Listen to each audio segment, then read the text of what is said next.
The Economic Policy Uncertainty Index is a measure of policy uncertainty, so how uncertain people are about what the government is going to do in the US going forward. So are they uncertain about taxes, about spending, about healthcare regulation?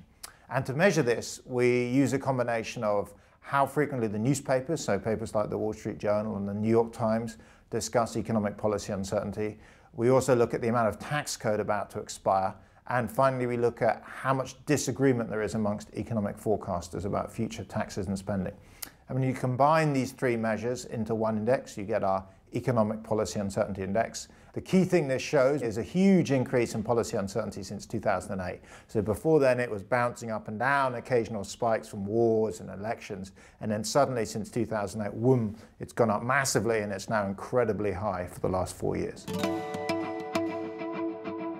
The level really from 2008 onwards is about as high as the height at 2001 after the 9/11 terrorist attack. So that was an era of incredible uncertainty. Who did the terrorist attacks? Remembering that bin Laden didn't initially own up to them, the anthrax, the war in Afghanistan, etc. Huge uncertainty lasting for 2-3 months. That dropped back down again. Now what we've seen is similar levels staying that way for 4 years because of things like the debt ceiling dispute, TARP, healthcare regulation. So really a new high level that's about as high as we've ever seen before. Why is policy uncertainty so high right now? I think you have to go back a bit in time to understand it. So the story is the US has been slowly running a deficit. It's really spending more than it's earned. That was disguised in the mid-2000s because we had a booming economy and very high tax take. It's kind of like you're spending more money than you can afford, but you've had bonuses for the last 4 years, and it's disguised the fact you're running a deficit. Suddenly the boom's gone away, and it's become painfully clear we're spending far too much money compared to what we're raising in taxes. So what that's done is forced attention onto how can we A, cut spending, and B, put up taxes. Now, the political parties don't agree on how to do it. The Republicans primarily want to cut expenditure, and the Democrats primarily want to put up taxes. And they don't agree, and they really don't agree. They have really very polarized opposite opinions. And as they fight between taxes up versus spending down, it generates tremendous uncertainty in the economy.